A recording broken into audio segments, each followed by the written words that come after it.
Summer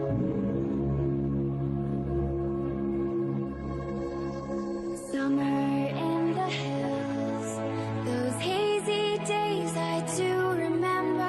We were running still, had the whole world at our feet. Halo, Assalamualaikum warahmatullahi wabarakatuh. Saya Maheswari Muslihatin dari SMA PJ Global School, Malang.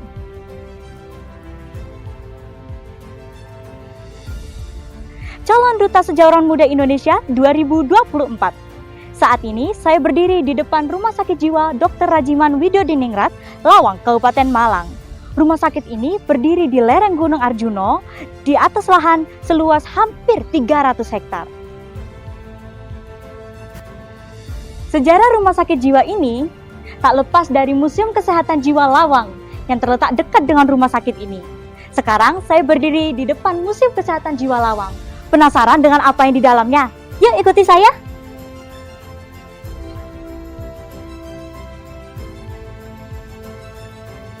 Saat itu, catatan sejarah mengenai penanganan orang dengan gangguan jiwa masihlah sangat minim. Pada saat itu, orang dengan gangguan jiwa selalu dikaitkan dengan hal gaib. Apabila keluarga tidak mampu mengurusnya, dan apabila orang tersebut tidak berbahaya, maka akan dibiarkan berkeliaran. Sementara bila berbahaya, maka tangan atau kakinya akan dipasung atau dirantai dan dikurung di dalam sebuah kamar atau dibiarkan dalam hutan. Nah, kali ini saya akan mencoba untuk memasukkan tangan saya ke dalam pasung ini. Bayangkan teman-teman, ini baru beberapa detik saja rasanya sangat berat dibiarkan di dalam sini. Bayangkan yang setiap harinya atau bahkan bertahun-tahun dibiarkan seperti ini. Berat sekali bukan? Nah, sekarang saya sedang berdiri di depan beberapa alat terapi untuk penanganan orang dengan gangguan jiwa.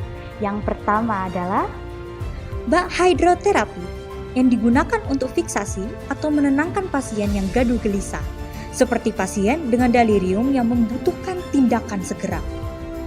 Yang kedua, pisau pemotong otak yang digunakan untuk operasi lobotomi, yaitu pembedahan dalam otak bagi pasien gangguan jiwa seperti skizofrenia, gangguan bipolar, depresi, atau PTSD.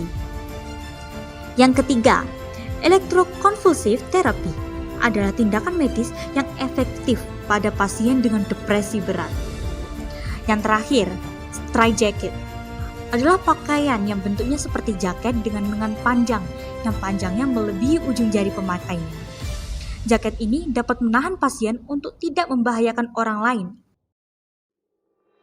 Nah, selain alat terapi yang tadi, di sini juga ada alat untuk rekreasi para pasien yang dirawat di rumah sakit ini. Beberapa di antaranya adalah proyektor film. Proyektor film ini digunakan untuk memutar film untuk menenangkan para pasien di rumah sakit jiwa ini. Mereka juga bisa mendengarkan musik melalui piringan hitam ini, dan mereka juga bisa memainkan musik melalui gambang,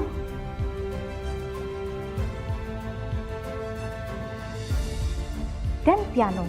Mereka juga bisa memainkan beberapa permainan seperti biliar dengan meja biliar ini.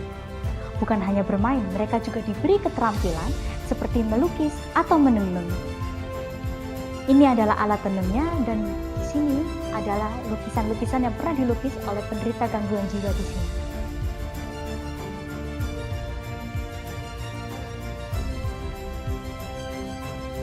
Nah, penasaran gak sih sama sejarah rumah sakit ini dan museumnya? Oke, kita mulai ya. Museum Kesehatan Jiwa Malang tidak lepas dari sejarahnya berdirinya Rumah Sakit Jiwa Dr. Rajiman Widyodiningrat, serta bagaimana penanganan mereka dari masa ke masa. Semua sejarah ini dimulai pada tahun 1824. Rumah Sakit Tionghoa pertama kali berdiri di Jakarta, lalu disusul di Semarang. Nah, khusus di Jawa Timur ini, pasien gangguan mental dijadikan satu dengan penderita kusta dan ditempatkan di Lembaga Miskin Pegirian, Surabaya. Dikarenakan semakin meningkatnya jumlah pasien gangguan jiwa, maka tercetuslah gagasan untuk membangun sebuah rumah sakit dengan lahan yang luas agar pasien bisa berkegiatan dengan bebas. Nah, itu tadi tentang rumah sakitnya. Sekarang siapa sih Dr. Rajiman Widyodiningrat itu? Beliau lahir di Sleman 21 April 1879. Dr. Rajiman memiliki peran besar dalam sejarah kemerdekaan Indonesia sebagai Ketua BPUPKI. Beliau ini adalah dokter Indonesia pertama yang bekerja di rumah sakit ini, mulai dari 1905 hingga 1906. Pada saat itu, Dr. Rajiman mengembangkan pendekatan terapi alternatif yang disebut dengan pendekatan Rasen Psychology, sebuah pendekatan holistik dalam penyembuhan jiwa. Dalam masa itu, kebijakan politik etis sedang berjalan. Politik etis adalah kebijakan yang diterapkan pemerintah kolonial Belanda yang bertujuan menyejahterakan rakyat Indonesia sebagai bentuk balas budi. Dr. Rajiman pun memanfaatkan kebijakan politik etis ini untuk lebih memperhatikan kesehatan jiwa warga pribumi yang selama ini dianaktirikan oleh pemerintah kolonial Belanda. Karena konon katanya yang mendapat prioritas kesehatan jiwa adalah warga Eropa. Hal ini pun mengusik jiwa pribumi Dr. Rajiman, karena pribumi sangat sulit menggapai pendidikan atau kesehatan yang setara dengan warga Eropa yang ada di Indonesia.